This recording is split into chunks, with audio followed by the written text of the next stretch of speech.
Question number 6 देखते हैं। A block of mass 5 kg। Question number 6 देखते हैं। A block of mass 5 kg is lying on a horizontal rough surface. The coefficients of static and kinetic friction between the block and surface respectively are 0.7 and 0.5. A horizontal force just sufficient to move the block is applied to it.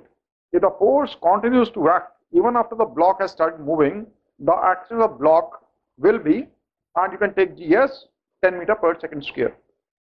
इसमें देखो, इसमें क्या कहा गया है, ये block है, इसके और इसके इसमें म्यू स्टैटिक भी दिया हुआ, म्यू काइनेटिक भी दिया हुआ है। ये दिया हुआ 0.7 और ये दिया हुआ 0.5 दिया हुआ है, ऐसे दिया हुआ। तो यहां से जो फोर्स लगानी शुरू की है, कितने मास का ब्लॉक है, 5 kg का, हॉरिजॉन्टल सरफेस पे है। तो इस तरफ फोर्स mg, जी को 10 मीटर पर सेकंड स्क्वायर ले लिया, ये इसके ऊपर एन फोर्स नीचे की तरफ लगाएगा, ये वापस एन फोर्स ऊपर की तरफ लगा देगा। ये ब्लॉक ना ऊपर जा रहा है ना नीचे जा रहा है। So N is equal to mg हो गया इस केस में। So N is equal to 50 newton हो गया, राइट। तो यहां पे जो है limiting value of frictional force static, F static maximum कितनी होती है, म्यू एस इंटू एन होती है।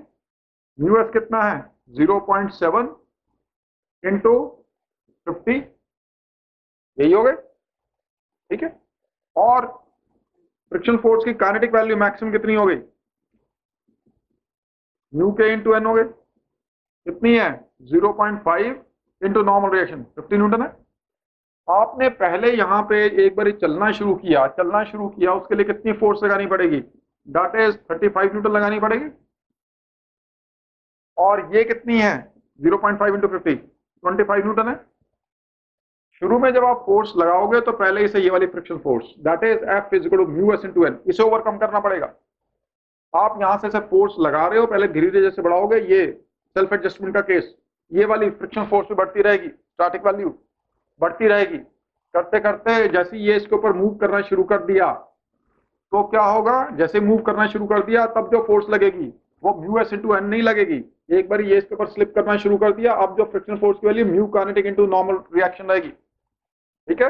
म्यू काइनेटिक, इसे कोएफिशिएंट ऑफ काइनेटिक फ्रिक्शन बोल दो या कोएफिशिएंट ऑफ डायनामिक फ्रिक्शन बोल दो, एक ही बात है। तो म्यू के एन इधर लगेगा, आप इधर से फोर्स कितनी लगा रहे हो, mu S into N force लगा रहे हो, इसकी वैल्यू ये लगा रहे हो।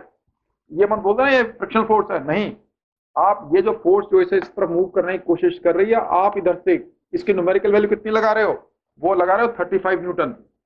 और अभी हमने कहा ये इसके ऊपर स्लिप करना शुरू कर दिया है, तो काइनेटिक फ्रिक्शन फोर्स लगेगी, और कितनी लगेगी, म्यू के इंटू एन 25 न्यूटन लगेगी।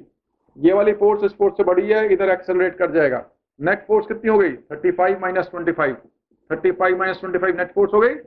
Net force equal to mass into acceleration, 5 into acceleration, ये कितना हो गया 35 माइनस 25, 10 हो गया, 10 डिवाइड बाय 5। तो A is equal to 2 meter per second square. So B is the right option to question number 6.